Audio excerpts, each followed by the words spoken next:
see the world through other people's eyes. Now, empathy is a quality of character that can change the world. Instead, we have the opportunity to make a habit of empathy, to recognize ourselves in each other. Hi, I'm Ruth Richards. I'm with the Ahimsa Advisory Board, and it's my great pleasure to introduce Mitch, wherever he went, Mitch Hall, who is a wellness counselor for youth and children, who's a humanitarian, a peace activist, who's a spiritual being, who is truly looking for a greater good in the world. He is a former college academic dean, among other things. He is a published author and scholar, and a very prolific and natural writer. We expect to hear much more from, including a book on this. He is a yoga teacher in the Naroga tradition, and he's someone I've known for some years, to my great pleasure. I invited Mitch to speak on empathy for a symposium at the American Psychological Association, where he was spellbinding, and we almost kept the room too long. He and I both spoke on empathy, peace, and spirituality at a day-long Ahimsa event a few years ago, which was really wonderful. And I can also tell you carefully, without getting into any trouble, that a major professor I know says that Mitch, as a graduate student, was one of the very best students he had ever seen. Yay!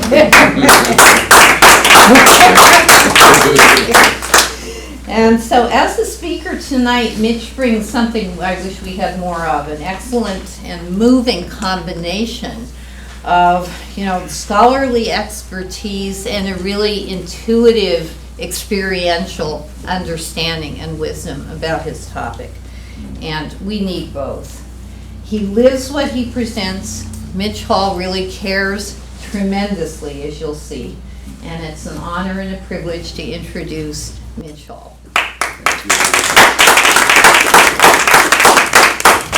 Wow, thanks so much, Ruth, and thank you all for coming out on this, for Berkeley, chilly kind of wintry evening. I think some people found blankets, cushions. There are a few cushions over there. There are blankets in the meditation hall. We're not busy. If you ever, need to just stretch an arm or something, as long as it doesn't disrupt the program, feel free. If you can, raise your hand if you can hear me well now. Can you? Okay. If you can't, just sort of do something like that if I start getting very quiet. Okay, so the title is Roots of Empathy in Nonviolence in Childhood. This is a topic that kind of started perplexing me already when I was a child. Because in my childhood I had experiences of warmth, support, and nurturance, but also of abuse, but not too much abuse. So I was able to recover and everything. And it set me on a quest from some of the traumas that I experienced. Why are some people in the world so warm and nurturing and supportive, and others so cruel and violent? So in talking about the roots of empathy and nonviolence in childhood, I'll be citing a lot of research. I hope I'll hold your interest. And in order to bring the theme out even better, I'll be citing some of the research about roots of violence in childhood, so that we'll just see the contrast.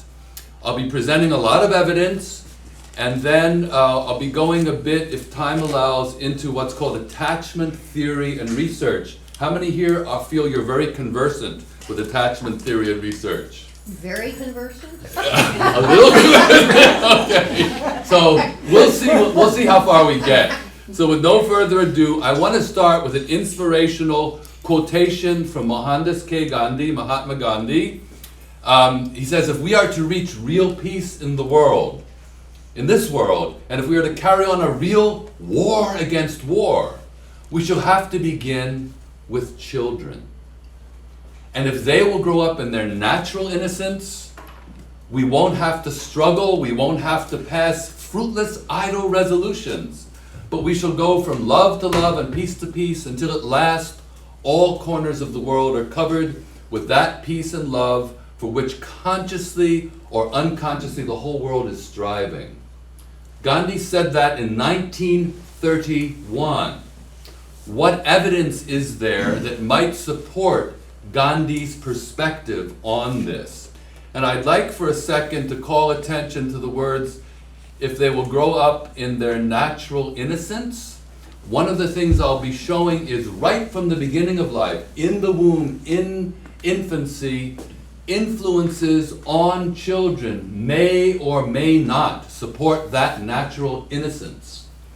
What are those influences for good or ill, and what does it have to do with all the violence, misery, suffering in the world today? Let's move on to some definitions. What is empathy? I have two somewhat different definitions up there. Born for Love, the roots of, Why Empathy is Essential and Endangered, Bruce D. Perry and Maya Salovitz wrote, if the essence of empathy is the ability to stand in another's shoes, to feel what it's like there, and to care about making it better if it hurts. So this is a definition of empathy that includes compassion, caring, to feel for others in a caring way. This is not to be taken for granted. Not all people are equal in the capacity for empathy. I'm working in a field right now, and some of my colleagues are here. Empathy is part of the essential qualities that we need to bring to each of our clients who are in counseling, in therapy, so that they can really, so we can feel what it's like there, and we care about making it better because they hurt, otherwise they wouldn't be in therapy. The psychologist Louis Cozzolino said that empathy is actually a hypothesis we make about another person, based on a combination of visceral, emotional, and cognitive information, an attempt to experiencing the inner life of another while retaining objectivity. So by saying it's a hypothesis, he's using a scientific term. What he means is we need to check it out. We can't take for granted that what we are reading on someone's face and their tone of voice and the look of their eyes and their words is accurate. We need to do a reality check. And they themselves might not even know. In the therapy field, we might have a client who's angry and is not allowed to express anger, or who's scared and has to be macho and can't say, hey, I'm scared. And so empathy, it's a delicate dance and an art, and we have to do a lot of reality checking. And depending on how we were raised from the beginning of our lives, we have greater or lesser skills in empathy. And while he says retaining objectivity, what he means there is we need to be able to know where do I end and where does the other begin? What are my issues? What are the other's issues? That's the objectivity, to be aware of our own inner reality and the others. Enough defining of empathy. How about nonviolence or other term? I like to define terms, at least it gives us something to argue about. Nonviolence, or ahimsa, the name of the organization sponsoring this is ahimsa. It means nonviolence. It's one of the 5 primary ethical principles of the Raja Yoga tradition. It's one of the Maharachas, or great vows of the Jain tradition, which is founded upon nonviolence. So Michael Nagler, a local scholar, said nonviolence is the absence of the desire or intention to harm. That's one level of definition. However, I believe that there are circumstances and structures in the world where violence is being done even though there may not be in the minds of the people the desire or intention to harm.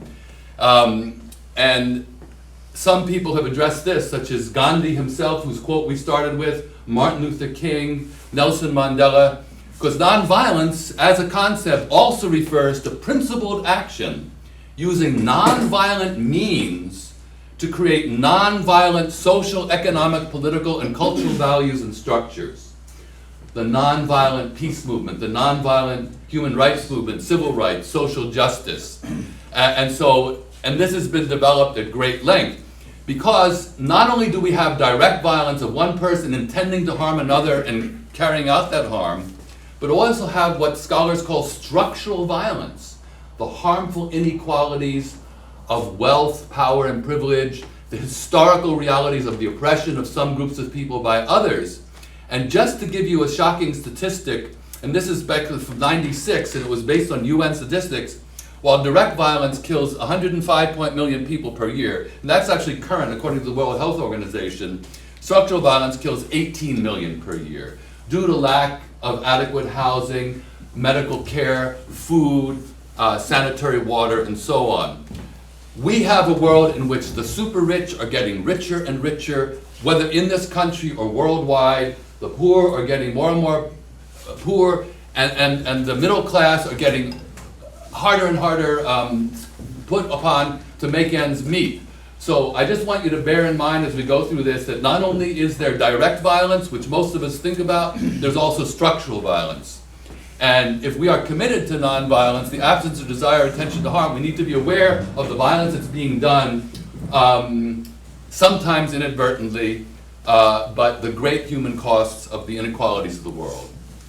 Okay, so empathy and nonviolence, when highly developed, motivate compassionate action for personal, interpersonal, and societal healing and protection. Those are the frame of reference that I'm using for this. What is the evidence in support of Gandhi's statement that if we begin with the children, we won't have to pass, idle, fruitless resolutions, but there will be more peace in the world? What evidence is there? I cite from many disciplines: historical, cross-cultural, epidemiological, psychological, etc.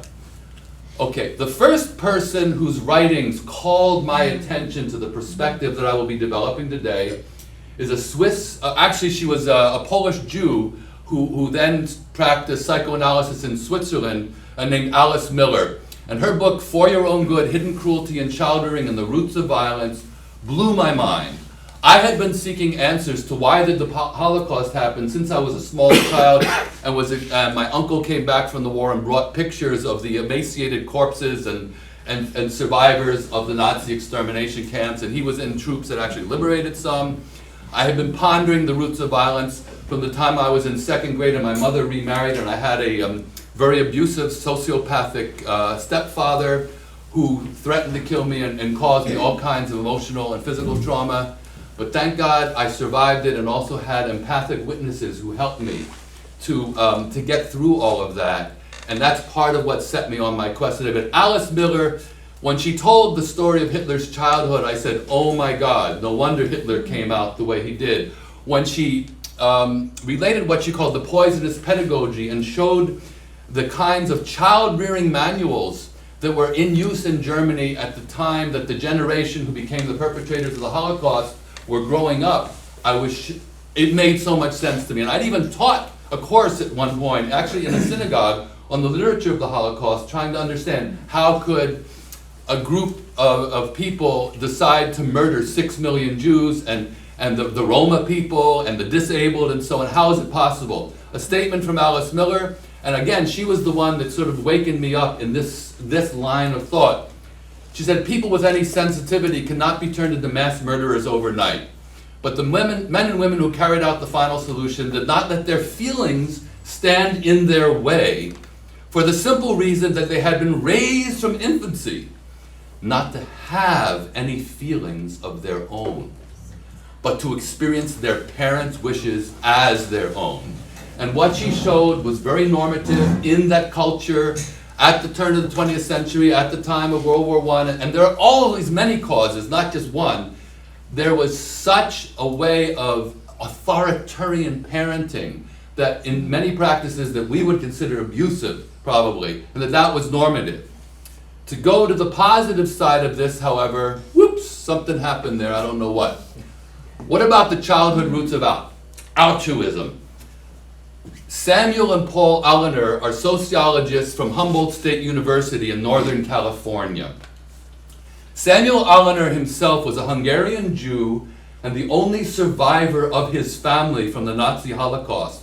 He was hidden under the eaves of a roof, and a Christian peasant woman took him in, trained him to develop a false identity as a Christian, and sent him out to survive the war years. He did survive. 40 years after the Holocaust, Samuel Allender was so perplexed about, why did this woman save my life? Why was it that in Nazi-occupied Europe, 1/2 of 1% of the Christian population took risks for their own lives and the lives of their families to rescue the endangered Jews, the endangered Roman others. 0.5%, that's only 1 in 200 people took that risk. He went back with his wife, Pearl, who was American-born. They did extensive research using both qualitative and quantitative methods. And what they found that they interviewed 406 rescuers, 126 non-rescuers, and 150 survivors to find out what distinguished the rescuers, the 1 in 200, from the rest of the population. What did they find? Over 60% of the variance was rescuers had been raised non-violently, with close family ties, rare to no physical punishment, and parents who used much reasoning, storytelling, who modeled caring behavior and values, and were respectful in relation to people from diverse backgrounds. They had friends from different ethnic groups, different religions and all. The people they interviewed, by and large, said they didn't even think twice about being rescuers, because that's what decent people do. And they had been raised nonviolently themselves. They were not necessarily the norm of the child rearing, according to the research of Alice Miller and according to the research of Lloyd DeMouse, who I'll mention later. The rescuers showed evidence of being securely attached. Now what does, I have a laser pointer, hooray. What does securely attached mean? We'll get into that later, I hope, if we have time. That's people with a capacity for what the Islanders called extensive relationships. That is, they had a stronger sense of attachment to others and feeling of responsibility for the welfare of others, including those outside their immediate and familial and communal circles. You know, they contrasted this with what they called a constricted sense of identity and personality, and that came up from people raised in authoritarian families who didn't care much beyond themselves. So one piece of evidence, the childhood roots of empathy, compassion, nonviolence, being raised nonviolently from the start. What's the cultural geography of nonviolence? James DeMayo, a geographer, actually analyzed ethnographical data. You can see from one index, there were 50 variables, 1,870 cultures. Another cross-cultural summary, 63 variables, 400 cultures. He found strong association between the more peaceful cultures and nurturing, non-violent child rearing. James W. Prescott, neuropsychologist, reviewed data from 49 cultures. In non-violent ones, children were raised in nurturing, physically affectionate, non-violent ways. I can't emphasize that enough. Those were the cultures that had lower rates of social violence, lower war making, and so on. It started with the children, as Gandhi told us in a very prophetic kind of a statement. What about nonviolence in the absence of physical punishment? In a worldwide sample of 48 societies, the psychologist Barry, again doing very rigorous quantitative analytical methods, found that frequent physical punishment of boys in late childhood is the formative experience most highly correlated with social violence. He found that the absence of physical punishment is especially associated with infrequent violent crimes. Aggression, anxiety, and physical punishment. An international study in China, India, Italy, Kenya, Philippines, and Thailand. Kids subjected to maternal physical punishment showed more aggression and anxiety than peers who were not physically punishment. Cross-cultural, international study, again, high correlation between more aggression in those who are treated with aggression in their families, even though it's inevitably rationalized. We have in the audience here Jordan Ryak, who's one of the nation's and even world's leading activist in support of the abolition of the physical punishment of children. If anyone's interested, he's leaving free for anyone who would like it. His booklet, Plain Talk About Spanking, it's gone through many editions. Jordan has been distributing this for free for years because he just wants to get the word out there. It's a very important issue. Professor Elizabeth Gershoff did a literature review reviewing several hundred published studies spanning about a century, 60 years to a century. What did she find? Substantial evidence that physical punishment makes it more not less likely that children will be defiant, aggressive, delinquent, antisocial in the future, criminal, and more at risk for mental health problems, serious injury, and physical abuse. That's based on a very scholarly literature review, Elizabeth Gershoff. If anybody wants any of these references, my email and my website are at the end. I have an annotated bibliography on my website. I have links to websites like this, and I'll send you any information that you want. You'll be able to get in touch with me. I don't have a hard copy handout. Okay, if we want to create a world that's more peaceful, we don't want to make kids more anxious and aggressive. Quite to the contrary. Now, this is about physical punishment. What about verbal abuse? I have, based on the old saying, words like sticks and stones can hurt. Parental verbal abuse alters the neural pathways in the brain, affecting emotion regulation, language development, psychopathology, anxiety, and depression. Martin Teicher, I think from Harvard University Medical School, and his team of researchers have found now they have neurobiological evidence that both physical punishment and, in separate studies, verbal abuse cause unfavorable changes in the structure and functioning of the human brain, in the very areas of the brain that are involved with empathy, with compassion, with impulse control, with emotion regulation. There is now neurobiological research. I by and large left that out because it would get too technical for this talk. There's a lot of substantiating evidence from the neurobiologists, thanks to all the new neural imaging technologies that we have available to us in the past 20 or so years. Kids of professionals, by the age of 3, there was one study done, here about 500,000 encouragements versus only 80,000 discouragements. Think about this. If you're a kid growing up, and by the age of 3 you've already been encouraged, praised, shown love 500,000 times versus only 80 times been discouraged. Whereas kids on welfare, the parent of welfare parents hear only about 80,000 encouragements and versus 200,000 discouragements. Now, there's something else to know. Our brains are biased for negativity. In evolution, to survive, we have to be alert to threat and danger.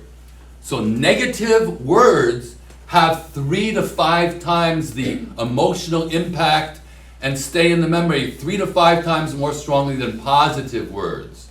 So actually 80,000 positive versus 200,000 negative, the effect is multiplied 3 to 5 times worse than that. If kids grow up hearing, you're stupid, you'll never amount to anything, you're bad, being physically punished, verbally punished, the brains are altered in negative ways that lead to the kind of street violence, gang affiliations, drug use and all, that those of us in my field we're dealing with on a daily basis with some of the kids that we work with. It's not the way to make a peaceful world. Kids need a lot of nurturance and nonviolence from the beginning. What about tyrants? Psychologist June Stevenson, it's actually her pseudonym, her pen name. She did a study of 14 20th century tyrants. She found that they had all, without an exception, suffered repeated childhood humiliations, grown up in violent, authoritarian families, were shame-based and insecure, and had severe personality disorders. Narcissism, borderline personality disorder, antisocial personality disorder, sociopaths, all the tyrants. And of course, they couldn't have gotten where they were if their pathology did not resonate in some way with enough of a base in the population where they were. If there hadn't been enough authoritarian child-rearing, abusive child-rearing, child molestation, neglect, etc., which history unfortunately has too much of, then they couldn't have gotten away with it. But they were just in the extreme of things that were all too common in their societies.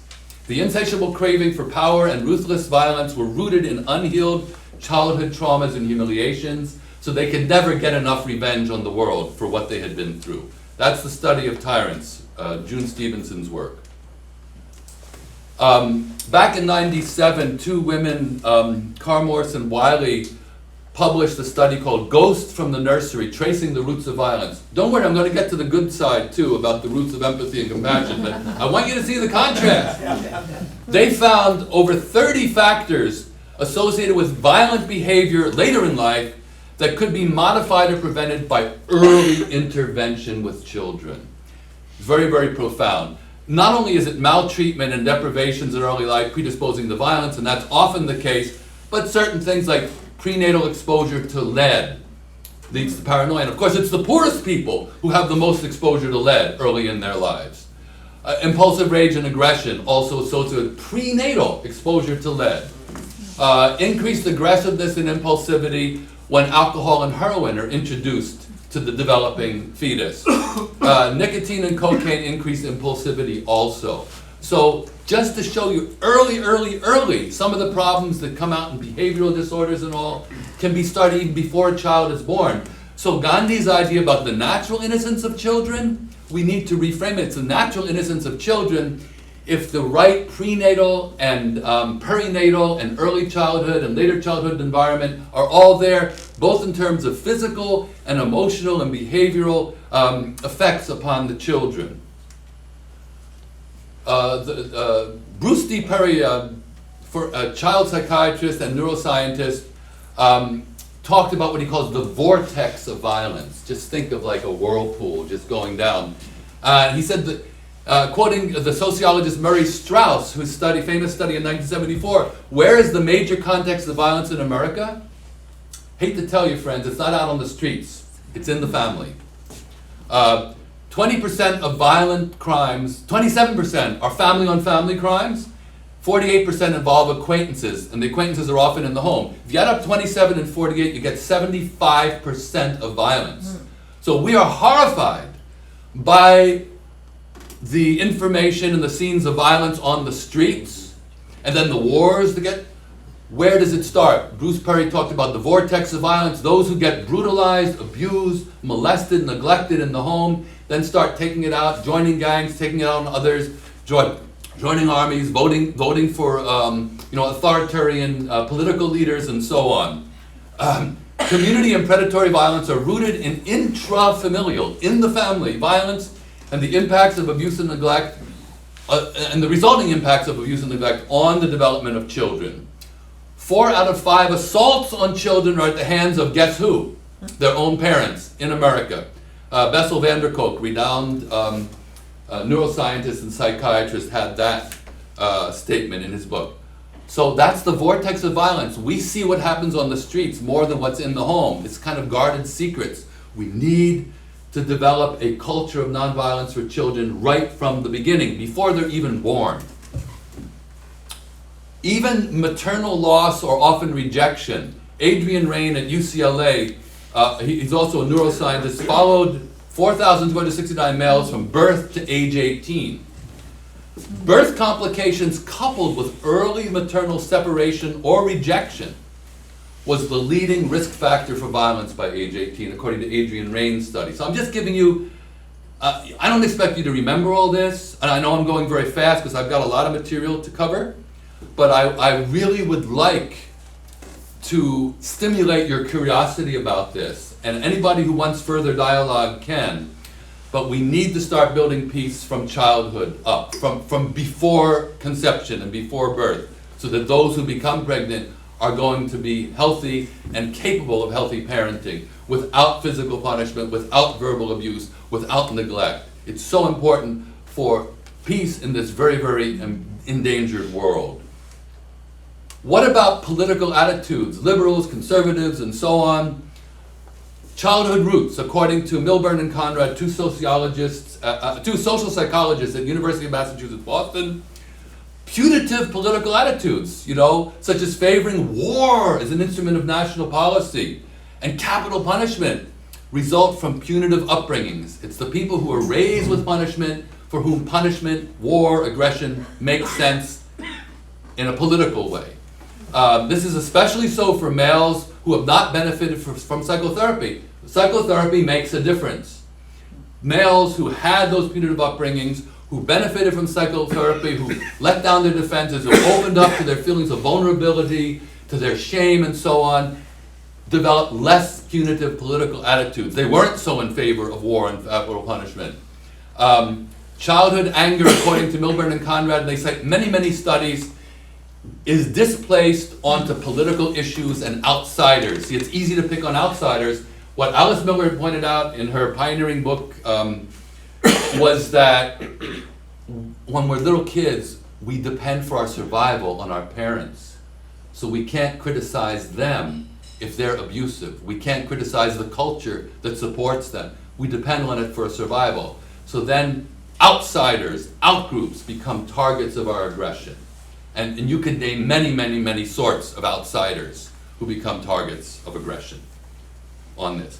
Punitive political attitudes, xenophobia result from childhood abuse and neglect. Adverse childhood experience studies done in Kaiser, I'm sorry, I did this on Keynote, which is a Macintosh program, but we didn't have the right connector for my Mac computer. It looked fine on my computer, but I have it on a memory stick and some of it got scrambled. Kaiser Permanente did a brilliant epidemiological study. It's called the ACE study. ACE is the acronym for Adverse Childhood Experiences, negative childhood experiences, yeah? 17,338 adult patients. They had extensive medical records on them.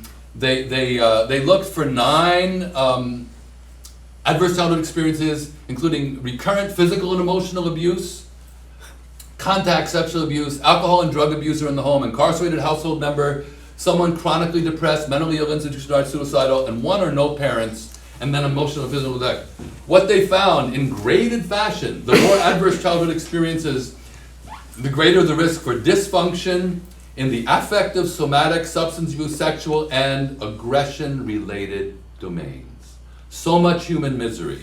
Some statistics are up here. You can see having 4 or more ACEs, for example, in terms of,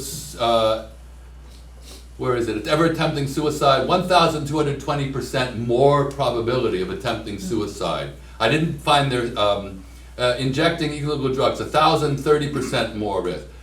When kids have accumulations of adverse childhood experiences, such as many of the clients that I and my colleagues who are here work with in the nonprofit clinic we work in Richmond, you get all kinds of physical breakdown, immunological disorders, and behavioral problems. This is one of the most robust epidemiological studies ever done. One epidemiologist said his whole career he could never expect to see such robust results again. It's very serious. Now, you might think, well, you know, I'm putting up here what's called epigenetics and the role of human behavior. Anybody here not know what epigenetics is? You know, we used to be taught, we used to be taught that, like, well, you just have a bad gene, you're born that way. You know, these kids are just born bad, they're born violent. Other kids are born, you know, the other way. But it's been found that the environmental factors, especially those in the primary relationships of our life, affect how genes are expressed. Whether or not genes are turned on or turned off or kept off. So neither nature nor nurture alone determines whether humans are violent or nonviolent. Rather, our experiences, particularly in our formative relationships, you know, the people, the primary caregiver in our childhood family, our moms, our dads, our siblings, and so on, early in life determine how our genes, particularly those controlling our stress response, are expressed. You know, fight or flight. You get people who are always ready for a fight. It doesn't mean they were born with bad genes. It means they had adverse childhood experiences that have led them to that way. Child abuse leaves epigenetic marks on DNA itself. And there's so much evidence supporting this now. Take the example of a neuroscientist named James Fallon. He had been studying the brains of sociopaths, and he found that their brain scans showed in the orbitofrontal cortex that links, the limbic brain with the neocortex, very important for executive functioning, very important for moral reasoning, ethical behavior, self-awareness and self-regulation. He found deficiencies in the orbital medial prefrontal cortex, OMPFC. Guess what? He did a scan of his own brain. He found the same deficiencies as found in sociopaths, who are cold, predatory killers. In fact, he also had in the MAOA, the monoamine oxidase A gene pattern, the same pattern as sociopaths. It's a variant on normal that gene. That gene regulates serotonin uptake and functioning. And deficiencies in serotonin are the most significant neurotransmitter marker found in those of individuals with violent aggressive tendencies. He had both OMPFC deficiencies and MAOA gene pattern of sociopath, but he is nonviolent and pro-social due to early nurturance, despite being descended from a family in which some of his ancestors had been violent sociopaths. He had a loving mom. His wife met him when they were 14. She gave testimony to this. He found he had the same pattern. So early nurturance and loving kindness trumped genetic deficiencies. This is profoundly optimistic news for the human species. We are not born to be violent. There's a lot of neurobiological evidence for that. James Fallon's brain is an example, and he was willing to publicize that rather than try to hide this disturbing failing because he had a lot of self-confidence. We'll have plenty of time for question and answer afterward. I'm zipping through here, friends. All right, another psychiatrist, James Gilligan, spent 25 years as the lead psychiatrist in with the convicted serial killers, rapists, and so on in the prisons of Massachusetts. He wrote 2 books. One is called Violence, Reflections on a National Epidemic, another Preventing Violence. He posits the universal cause of violent behavior. And again, we want to get back to nonviolent behavior, to empathy, compassion, and so on. But I want to contrast it with this. He posited the universal cause as the violent person is overwhelmed by feelings of shame and humiliation, as well as being insulted, disrespected, ridiculed, or rejected by others, or treated as inferior or important. That its violence is always a desperate and risky attempt to gain respect, attention, and recognition for oneself or one's group, and to displace the shame onto others. They see the shame in their victims, but they can't get rid of it in themselves. Egregious child abuse. He was able to document it in over 90% of the backgrounds of the most violent offenders with whom he had worked. Highly respected psychiatrist. The perpetrators even see themselves as agents of justice, in quotes. That is, they're avenging themselves for past injuries. It's horrific, but it's the way it is. They put themselves, he had it coming to him the way he looked at me. So the guy blasts them out, or, out of existence. It's just terrible. Violence is made, not born, is what I'm saying. So therefore, non-violence, compassion, empathy are also made. We are interpersonal beings. We co-create humanity together. And the formative relationships with children are the primary place that this begins. It doesn't end there, but it begins there. Gilligan himself, whom I just cited, he observed that most people are not violent. And even violent people are not violent most of the time. Lonnie Athens, a sociologist, criminologist, he spent 20 years interviewing violent offenders also. He found 4 stages of becoming violent. Brutalization, where they themselves are victimized, or they witness close others being victimized, like their mothers being beaten repeatedly, or their siblings and so on. And violent coaching. Somebody was there to say, yeah, that's the way. The world is divided between either you do unto others or they're going to do unto you, so you better be one of the avengers. I've worked with some kids like that. Damn it, they're not going to be the victims. They'd rather be the perpetrators. They don't realize there are alternatives to that. He said after the brutalization, then comes belligerency, where they feel harm or be harmed. Then they do some violent acts, and then it's virulent. They're caught in that.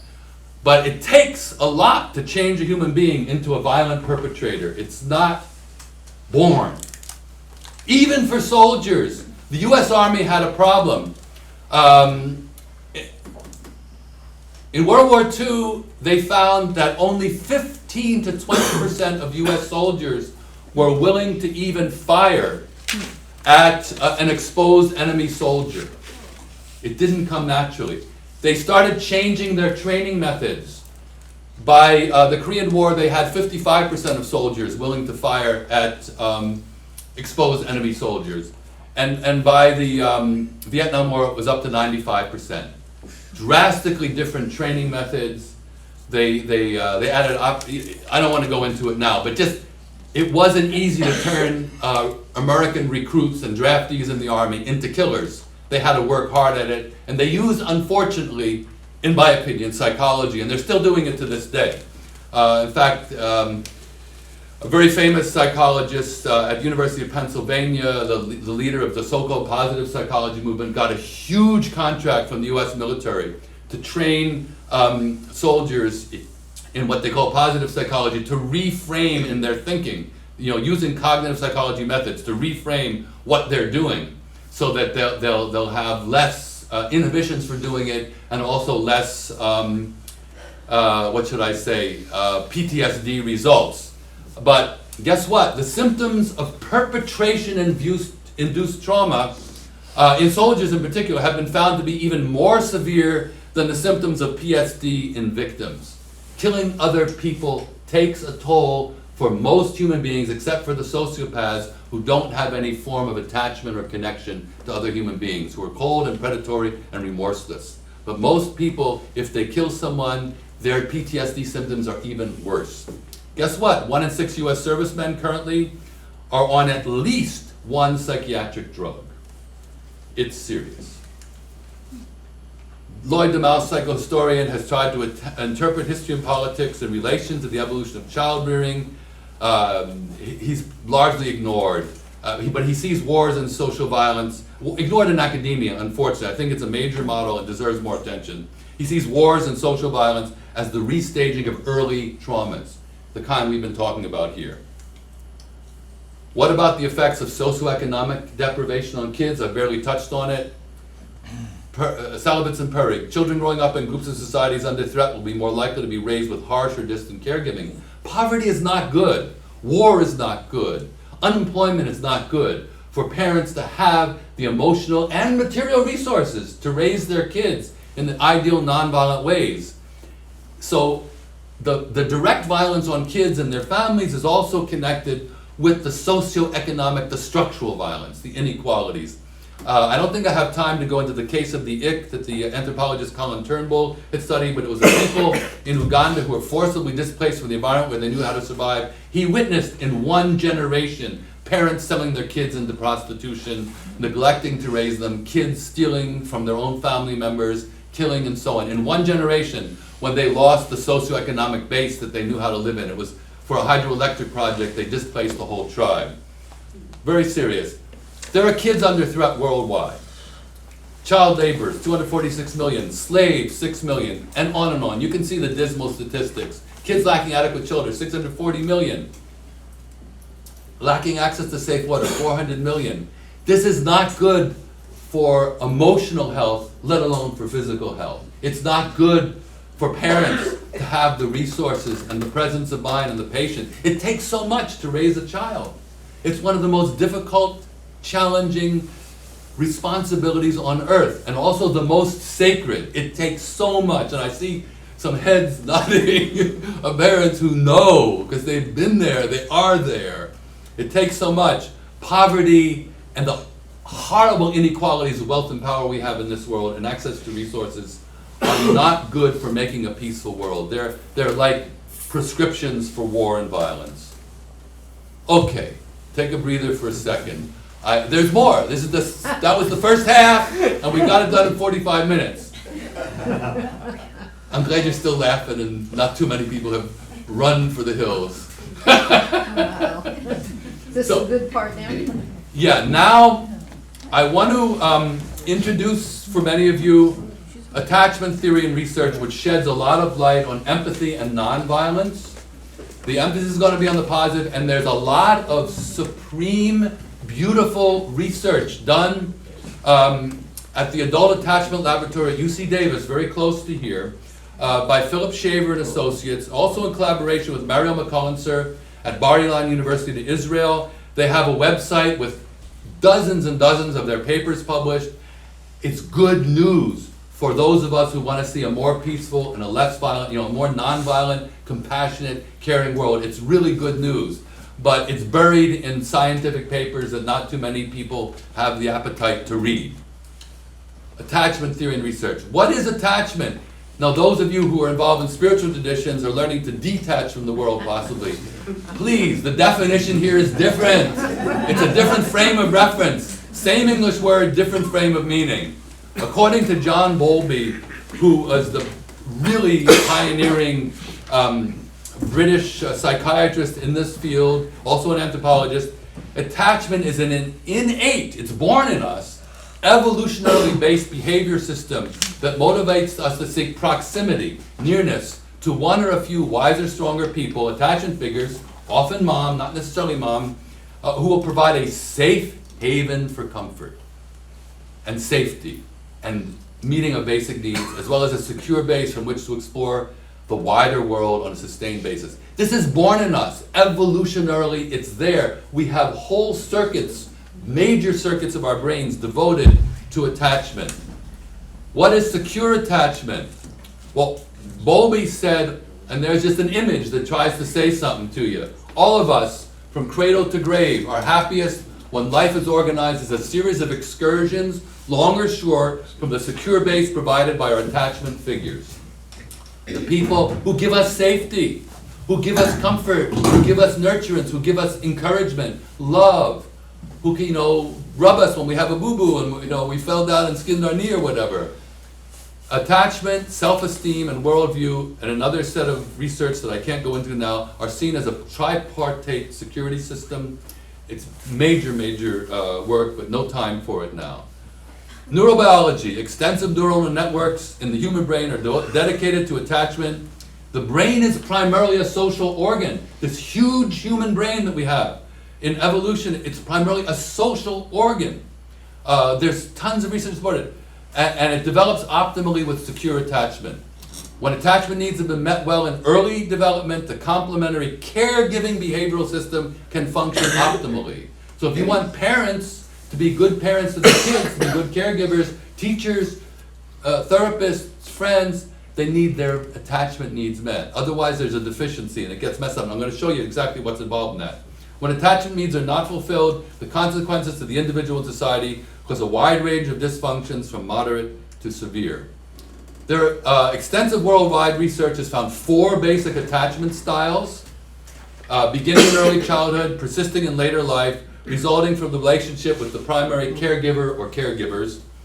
Influences on attachment styles include the caregiver's own childhood experiences. Very, very, very important. Even if not explicitly remembered, it's in the body, it's in the emotional reaction, it's in the stress response system. Also family history, trauma, culture, socioeconomic conditions, politics, and on. So attachment style is not subject to conscious control because it's more deeply rooted in the brain. But if we go for therapy, if we have a spiritual meditation practice and so on, we can actually do something to work toward more secure attachment if we didn't start off there. That's good news that I'll have a little later on. There are unequal attachment experiences. Are you still with me? I know it's a lot of stuff in a short time, and I'm talking like a locomotive. The quality of, we still have over an hour left, so we're getting there, I promise. Then we'll have, I can hear from you. I can hear it from you. The quality of care we receive from our early attachment figures affects, for good or ill, all levels of our development, including the growth, structure, and functioning of our brains, the baselines of neurotransmitters and hormones, our capacity for self-regulation, our health, emotional awareness, cognitive development, the internal working models of self and others, and more. Early care influences the expression of the genes controlling our stress response, something I mentioned earlier. An overview of the attachment styles, 4 basic ones, we can hold on to it. There are 3 organized attachment styles. Secure, maybe 45 to 55% of the population are actually securely attached. Guess what? They tend to be the people that find a partner and they stay together lifelong. It kind of works for them. And those of us who didn't start off that way, we wonder, how the hell did they do it? I'm laughing at myself, friends. Okay. So it's very organized, and you'll learn about it in a moment. Then there's the avoidant insecure attachment style, and you're going to learn about all these. Maybe 20-25% of the population, the anxiously insecure attachment style. All 3 of these are organized. And then there's the disorganized insecure attachment style, maybe 15%. This is where we find the criminals, the severely psychiatrically disturbed, a lot of behavioral problems, and so on. Okay, secure attachment, brief look at it. So, by the way, I don't know, because I have to fit only a certain number of characters on the side, I sometimes use the word carer rather than caregiver or caretaker, because I saw it in some British and Australian publications, so the carer, just because it had fewer characters to it. What's the picture of secure attachment? Well, for the primary caregiver, she's free and autonomous. I'll say she for now because it's often the mom at the beginning, not necessarily, but often.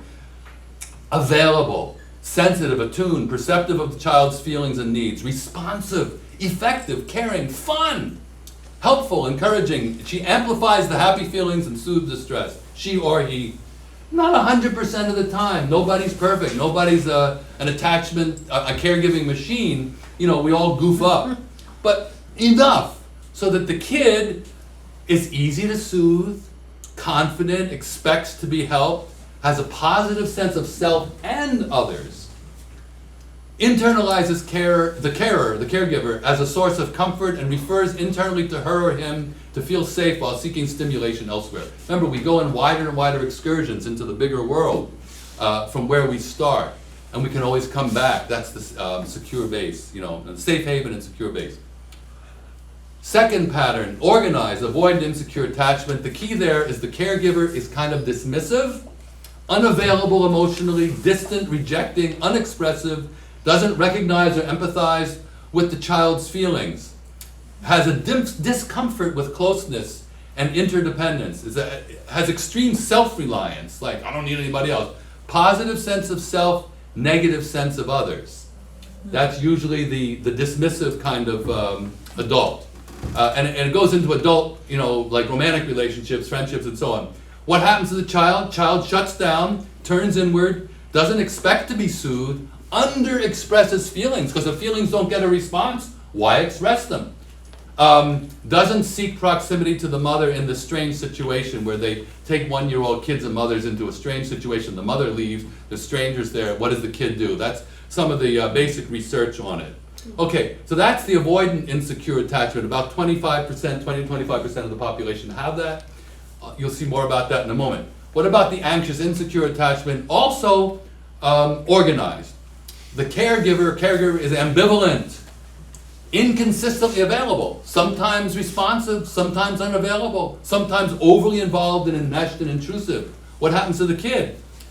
The child, and then who grows up to be an adult, fears I'm unlovable, fears rejection from others, gets angry at the threat of separation, is insistent on the need for love and approval, gets preoccupied with attachment needs, endless, hopeless romantic, emotionally expressive or even overly expressive. Here I am, negative sense of self, but a positive sense of others. Don't worry, there's still hope. Disorganized attachment, the last category. See, we're almost through all 4 and I'm getting hot now. The carer, actually, the one who should be by evolution the source of safety and security, frightens the child. It's usually due to unresolved trauma and or grief. The caregiver actually traumatizes, abuses, and neglects the child, may herself or himself be depressed, has personality disorders often, mental illness, addicted, aggressive, sexualized. All of that goes to leading to disorganized attachment in the child raised in that kind of household.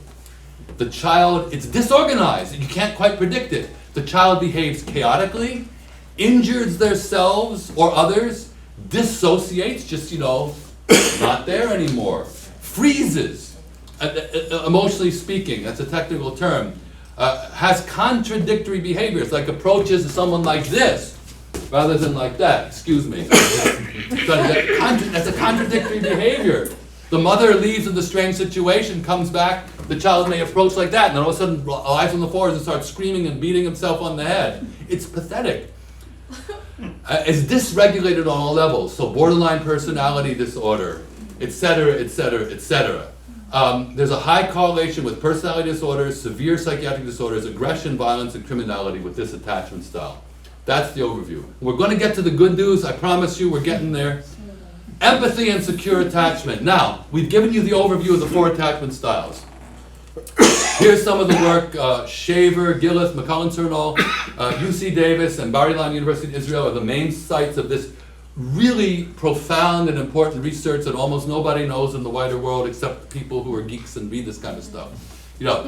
Being secure with respect to attachment, either by disposition, from having received consistent empathic care in childhood, or even momentarily due to experimental intervention. They actually give temporary secure attachment to people by various clever social psychology experiments.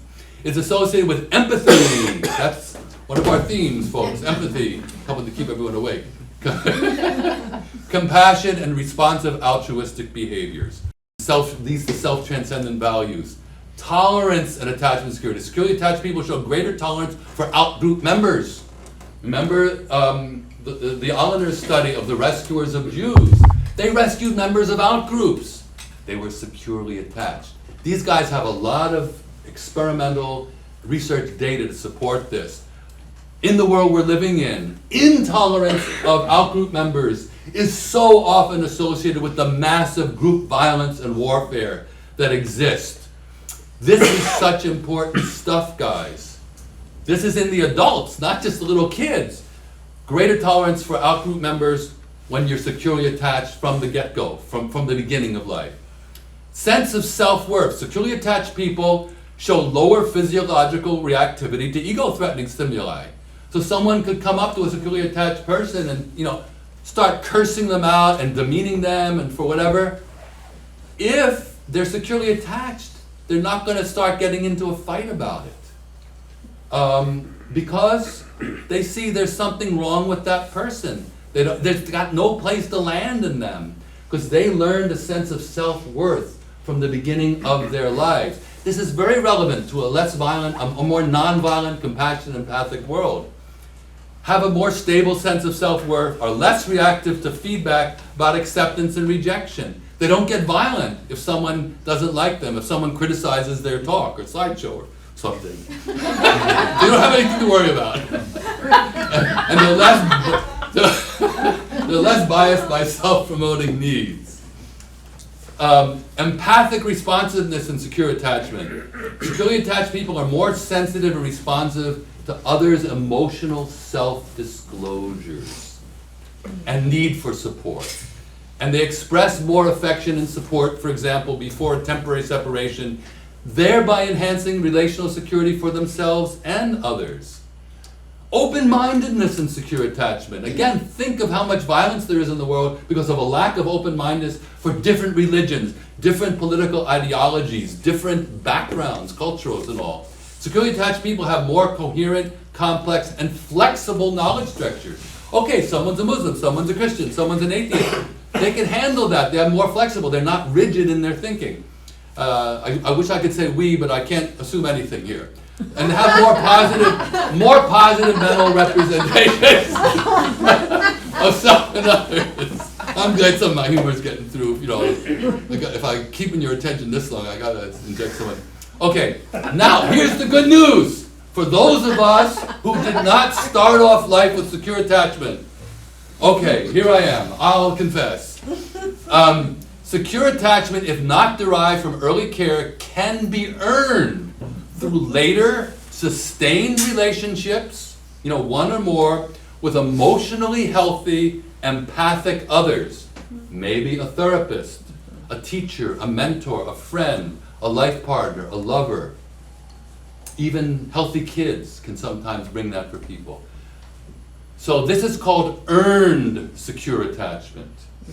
We have to learn it. Those of us who spend years and years in psychotherapy, we're just trying to learn how does it feel to be less neurotic, which is a lot less work than the alternative.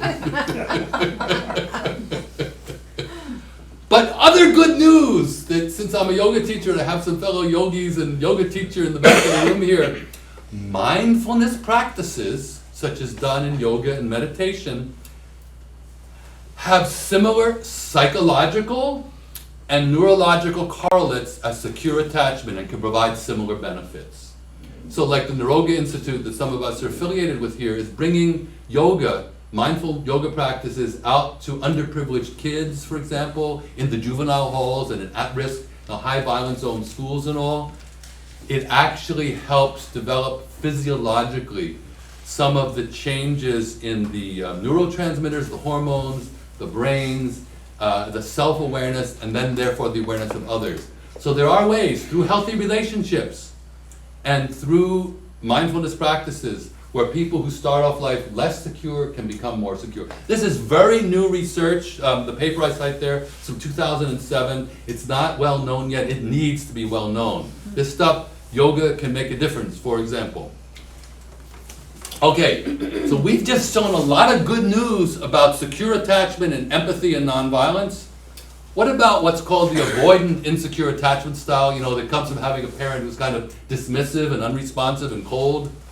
Avoidant insecure people ward off their own feelings and needs, and they tend to be dismissive of the feelings of others. They lack empathy. They tend to be cynical. They can make all kinds of degrading little jokes to put down other people's feelings, and not very responsive when people show their vulnerability and need. So I have a question here. I haven't seen the research on it. Does this attachment style correlate with politically conservative denial, psychological defense mechanism?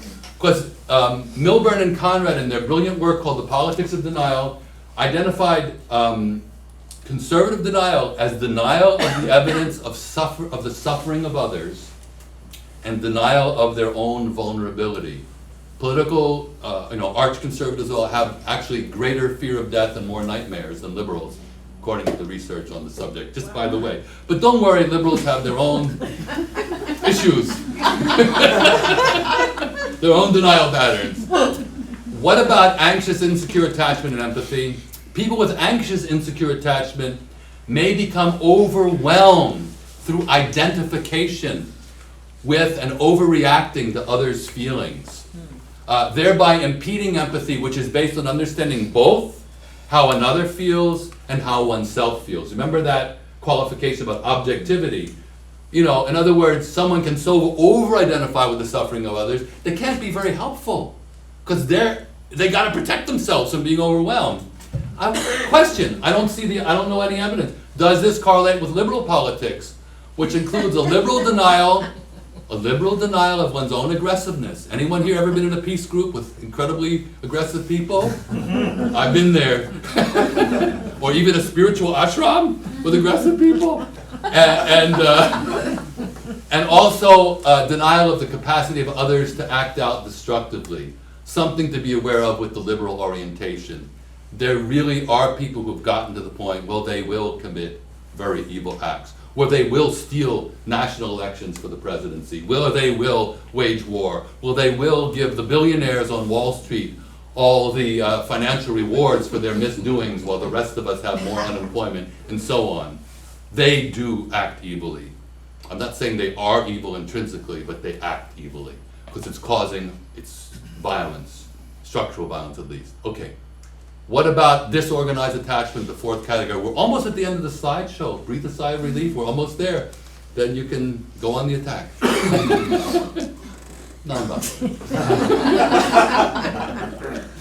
Okay. Traumatic abuse in childbearing leads to the hot, impulsive violence, sometimes associated with the borderline personality disorder. The person is so insulted and they go into a rage, they kill someone in a barroom fight or whatever, and then they can regret it actually afterwards. This is according to a major literature review by Alan Shore, a major neurobiological theorist in Southern California. So that, the kind of hot but later remorseful, impulsive violence is related with severe abuse in child rearing. Where do the sociopaths come from? Severe early neglect predisposes to the cold, predatory, remorseless violence associated with antisocial personality disorder, sociopathy, etc. The same thing. This is based on a major literature review that Alan Shore did. Two patterns of violence. By the way, Roger Walsh of the Pfeiffer Institutes of Health did research with violent incarcerated prisoners, in the death rows or, in the lifetime sentences in the prisons. He found two distinctive biochemical patterns in the killers that were there. No one's tried to do this that I'm aware of, but I suspect the different biochemical patterns from the sociopaths to the impulsive, violent people would correlate with what Roger Walsh found. It's very interesting. Again, not as well known as it deserves to be. He was actually able to use food supplements and change of diet and all to reduce the violent, aggressive acting out in the prison. But when they got outside and returned to their normal lifestyle and their familiar habitat and their old associates and their old crappy diet, they got violent again. Okay, just a few slides now, friends. Helpful interventions. Based on what I've shown you already, we could go on for years of seminars. But I just selected a few from among many that are needed. One, the nurse intervention program. Anybody here ever heard of it? Where they take families in at-risk communities where there's a lot of poverty. There's been a lot of history of abuse and neglect of kids and gang and so on. And they have a trained nurse who visits the mother weekly during her pregnancy and for the first few months after birth. 15 years later, they kept following up the study. They showed a 59% decrease in arrest rates for the teens whose mothers had been visited by the nurses. Wow. That's in France, right? That started in France. Yeah, but it's been here too. And a 50% decrease in substantiated reports of child abuse and neglect. And as we've seen, child abuse and neglect lead to all kinds of horrific personal and societal problems. It's a good program. Another program, Roots of Empathy program, Mary Gordon, actually she spoke at for $130, I think this Friday, sponsored by a local organization, Center for the Science of the Greater Good, I think, sponsored Greater Good her. Science Center? Yeah, the Greater Good Science Center. They've developed a curriculum for grades 1 through 8. It involves 27 classroom visits during the school year, 9 with the mother and baby there, showing where the beginning of empathy right is, and all these thousands and thousands of interactions that a primary caregiver and a baby will have. Then they have follow-up lessons. The children are actually exposed through these first 8 years of school to what nurturing caregiving looks like, and they've had very good, I think, outcomes from this program. Mary Gordon's a Canadian woman, I think from the East Coast of Canada. Okay, World Health Organization put forward a violence prevention program. They call it Violence Prevention, the Evidence. Guess what number 1 is on their list? To develop safe, stable, nurturing relationships with children and their caregivers. This is all available online on the World Health Organization site, and they show what a safe, stable, nurturing environment for children and their caregivers is. They're talking about secure attachment, friends. That's number 1 on their list. Number 2, developing life skills for children and adolescents. Something like the Naroga Institute has a transformative life skills program for kids in juvenile hall and everything, where they're learning self-regulation of their overreactive physiologies and so on. Number 3, reducing the availability and harmful use of alcohol. Alcohol is the drug most associated with violence. Probably most people here knew that. Whether it's drunk driving violence or actually, murders under the influence and so on. Reducing access to guns, knives, and pesticides. Okay, and this is worldwide, the World Health Organization. The guns, in Richmond, I've been working here 3 years. Actually, December 14th is my third anniversary of being on the job in Richmond. I've heard about more murders for people I'm working with, whether in their families, whether perpetrators that they knew, whether they've witnessed murder on the streets when they're coming home from school or something, more in those 3 years than an entire rest of my life. That's the population some of us who are here are dealing with. I'll be 68 years old this month. I've never in my life been so close to enrichment. I have I have one client who had a gun at the age of 11. He finally sold it. I work with another girl whose boyfriend was an ex-gang member she drove him to a place where he wanted to sell his gun, getting out of the gang life. He was murdered right in front of her eyes. Yeah. So this makes so much sense to me because some of us here are really up close to that. Reducing access to guns, at least, reduce these terribly, overly effective means of aggression. Promoting gender equality to prevent violence against women, that's a whole other subject I haven't touched on much tonight. It's a very significant WHO program. Changing cultural and social norms that support violence, that's in the level of what Johan Galtung, a leading peace researcher, calls cultural violence. We have direct violence, structural violence, and cultural violence.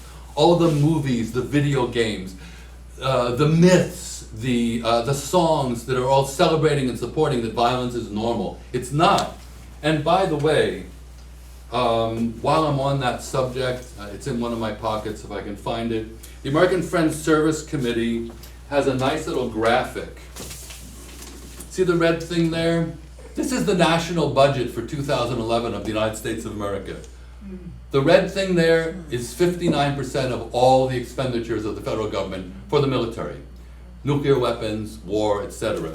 And that is more than all the other militaries in the entire world combined and then some. Right. So we are in terms of cultural violence, I see these gang member kids, some of whom I work with, they're kind of replicating on their little turf scale what's going on in the world, friends. Here, what do we have? 6% is the next biggest, and that's on health and human welfare, etc. It's a very telling graphic. We live in a culture of extreme violence with lots of violent media and so on. And here I'm starting off how we raise the children. Well, I think exposure to violent media is another thing that needs to be taken into account. They also recommend the WHO a victim care identification, care, and support program.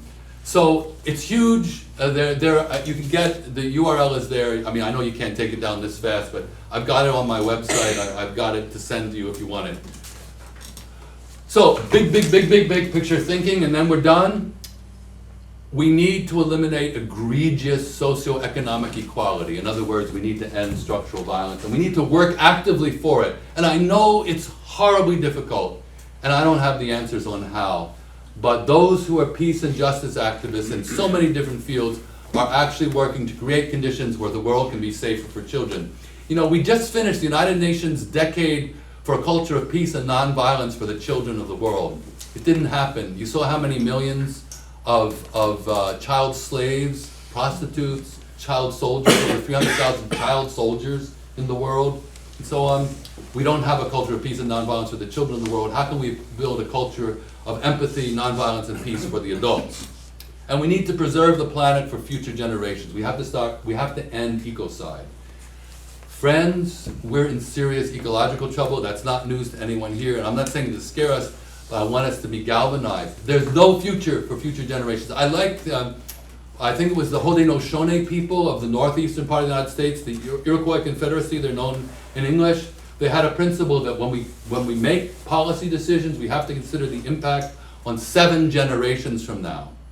We're not even doing it for 1 generation from now, in terms of the cutbacks on all the social welfare programs, the services to children, the art and music in the schools, the physical education, cut back. But we've got 59% spent on maintaining the American empire of dominance over the rest of the world. Something's got to change if we want kids to grow up with the capacity for the human brain and character is very malleable. I believe that our primary potential is nonviolent, but I believe our secondary potential is violent. I close with a quote from Lao Tzu. It's obviously not his picture. This is an artist's note. Nip troubles in the bud, sow the great in the small. Difficult things of the world can only be tackled when they are easy. Big things of the world can only be achieved by attending to their small beginnings. We all had small beginnings as little, a sperm and egg, and then growing through the stages as little infants, as little toddlers, as little children. I've tried to show in rapid fire fashion some of the evidence in support of Gandhi's statement that if we would only begin to build peace starting with the children of the world, then we would, that why should have been there, it was on my original slide. That's my website, that's my email, if anyone has questions, suggestions, compliments. We actually have 45 minutes for discussion. I hope that now it's your turn and that whatever has touched you, moved you, puzzled you, intrigued you, made you angry, whatever, let me know. Ruth? Yes, I wanted to raise the gender issue, because I Yes. think it's not separate at all. I agree. You had mentioned that the highest correlation with social violence is the physical punishment of boys. Now, forgetting the unequal treatment of women, when we have a culture that says big boys don't cry, Yes. and that big boys who do cry are weak like girls, Yes. and that the only way you can really express yourself and feel good is by being strong and maybe hitting someone, okay, you've got the basis for trouble. And I'm aware, but I can't cite it, of research that even at the youngest age, some mothers will hold the boys a little differently. Yes. They don't want to be quite as nurturing. Yes. So I think, and now the other side of that is being sensitive, intuitive, and so on, has been traditionally in this culture made feminine and devalued. Yes. And I would just add to that, the highly creative person, who's also more mindful, more aware, and sees alternatives, is less stereotyped in either of these categories. Yeah. Is more able to be assertive and sensitive. Thank you for bringing it up. The research evidence is very clear. By the way, most of the physical abuse of boys is done by mothers, not by fathers. That doesn't mean there isn't physical abuse of boys by fathers also, or sexual abuse. Mothers are with the kids much more than what? Mothers look in the eyes of their boy babies less than they look in the eyes of their girl babies. Mothers hit their boy babies more often than they hit their girl babies. Teachers continue that. In 20 states in this country, children are still hit in the schools with paddles. Jordan is a leading crusader against that practice, nationwide and worldwide. Boys are socialized to inhibit their feelings. Mothers tend to respond with more empathy to their girls. Now, Bruce Perry, in the concept of vortex of violence, says you have an abusive husband who's just been, humiliated by his boss. He comes home, he yells at his wife, he smacks her, he beats her around and all. She takes it out on the kids, the older siblings take it out on the younger siblings, the kids take it out on the streets. That's what he calls the vortex of violence. So, boys need more nurturance, more empathy, more care, more reinforcement for being able to show their vulnerable side. However, we come out of histories of some warrior cultures. We know that the Spartans actually dropped the baby boys, on the ground, and those that died weren't hardy enough to become warriors. We have a history of warrior cultures that partially socialized their kids so that they could be warriors. There's a lot of unconscious habits that have to change. The gender issue is a major one. Lloyd DeMouse, the founder of Social History, has a good essay called Why Boys Are More Violent. It's going to be coming out in his forthcoming book. He cites a lot of this kind of research, from the primary sources that I'm just touching on here, and you made all the good points. Yeah, the stereotypes of males and females in the media, it's pathetic. It needs to change. Yeah. I consider myself I was primarily socialized by women, by the way, and the peace activist legacy comes down through 3 generations of female line on my Jewish family, where my great-grandmother had fled from Latvia. My great-grandparents on my maternal line all the way had fled from Latvia to get away from the pogroms, the massacres of Jews. to London. Her oldest son was sent into World War I and murdered on the battlefields. I mean, killed in Hamath. She never got over. I knew my great-grandmother when she was in her late 80s and 90s. She couldn't be reminded of war. She fed all the stray cats in her neighborhood. She had a whole basement full of stray cats that could come in and out. She was so sensitive to any suffering. She had lost her son. She was permanently, PTSD from that loss. My mother's only brother, Ray, was then sent to the battlefields of World War II. And so in my early childhood, I was born in 42, the year when more Jews were killed than in any other year of the Holocaust. I was surrounded by the fear that my grandparents, especially my grandmother, had, that their only son would be killed in the Europe that they had fled from to come here, to get away from the wars, to get away from the pogroms of World War I. He got badly wounded in the Battle of the Bulge. He survived.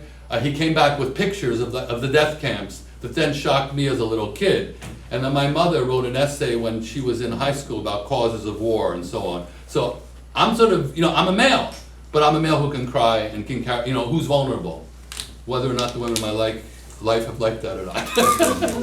Well, yes? I just want to mention I have a website called Center for Building a Culture of Empathy, and it's the URL is cultureofempathy.com, and it has the largest compilation of material on the internet about empathy. So there's all kinds of videos. I'm working on a documentary on the topic of empathy, and just interviewed Mary Gordon, who does this program, in an hour-long interview, and Michael Lerner, and just a lot of people in the area. And so there's all kinds of material there to kind of follow up, and I think it's really great that you're talking about this, and especially the scientific part, because it's kind of giving the effort to build a culture of empathy a scientific foundation, and kind of showing that we're not born to be greedy, selfish, self-interested, but there's an empathic quality in all of us that can be nurtured. And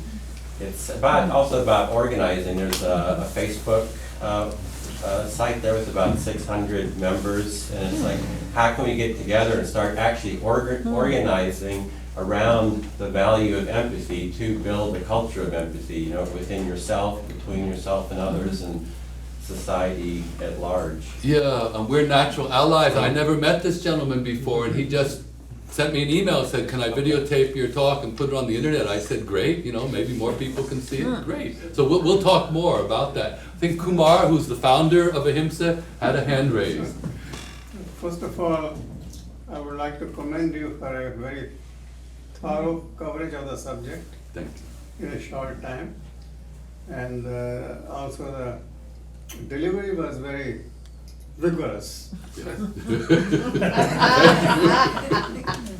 My question is about one of the slides you presented, that if in childhood there is a lack of secure attachment, then that can be compensated or made up later on in life by mindfulness and yoga practices. I tend to believe, I'm rather sort of pessimistic, whether secure attachments can be developed in childhood in a culture which was born with a lot of violence, in a nation or a culture. And also even the current factors, sociological and the political, etc., and the life, when there is no time, you have plenty of things, material things, but your lack of time. So I think for mothers and fathers to try to find time for secure attachment is very short. Yes. But I'm interested to find out what is the explanation that mindfulness, when you have grown up in this kind of culture, that mindfulness and yoga practices can make up for that. Because they go down to the level of physiological self-regulation, which is below the level of the conscious thinking brain, and start creating rhythmical breathing patterns, rhythmical heartbeat, start shifting from sympathetic nervous system overdrive of fight, flight, or freeze to a more parasympathetic and vagal relaxation responses and so on. The kinds of things that under the optimal conditions a loving parent will be able to provide for the child. We don't come into the world with our nervous systems and our breath and our digestion and our heart rates and our brain waves regulated. We need care to regulate. So the yoga practice from thousands of years and so on has developed ways to cultivate self-regulation that some people are fortunate. They just got it from the beginning because they don't have to think about it. Like the 1/2% of rescuers of the European population who rescued Jews in the Holocaust, they didn't have to think about it. It came naturally to them that you care for others. They were regulated and securely attached people. So I think there's a physiological and neurobiological reason for this, that it gets down right to the brain stem, the diencephalon, the limbic brain, and then it works from the bottom up. But in addition to the yoga and the mindfulness practices, the healing relationships are very important. That's what some of us do as therapists. We're trying to provide an emotionally healthy, sustained relationship over time. And hoping that on an unconscious level, the brain patterns, the neurological networks start developing a new sense of self and a new sense of others. Gee, I'm really capable of love. I'm working with a girl who was sexually molested by her grandfather at the age of 8. She doesn't believe she's lovable. She doesn't believe she can ever learn in school. She's such a good kid. But her cognitive development shut down after that. So her reading scores are at first and second grade level. But I don't think she's, quote, retarded. I think she's seriously traumatized and didn't have the kinds of relationships that can help her. And a lot of teachers don't even know about that. A lot of school psychologists don't, but we have at least one good school psychologist here who does know about it. Henry. Yes, I just want to point out that from a physiological, neurological, psychological point of view, we've got cookies and soft drinks to kind of allow us all to resonate with one another from a internal, deeper sense of fullness. Thank you. Let's all grab something to drink and take. So, are you breaking up this Q&A session now, Henry? Well, we have about 15 minutes. I'm really honored that you came. I want to thank the entire Ahimsa Board of Directors for giving me this luxury of basically 2 whole hours. I'm used to going to like conferences where you get a 10-minute slot on a panel or something. This has really given me a chance to try to hopefully inspire some people to think along some lines, not to remember every word I said, maybe not to remember any words I said, but to really get it, how important this is. And I think this video has been promised to be put up on the internet. In about a week on my website, cultureofempathy.com, you can share it with your friends. See the world through other people's eyes. Empathy is a quality of character that can change the world.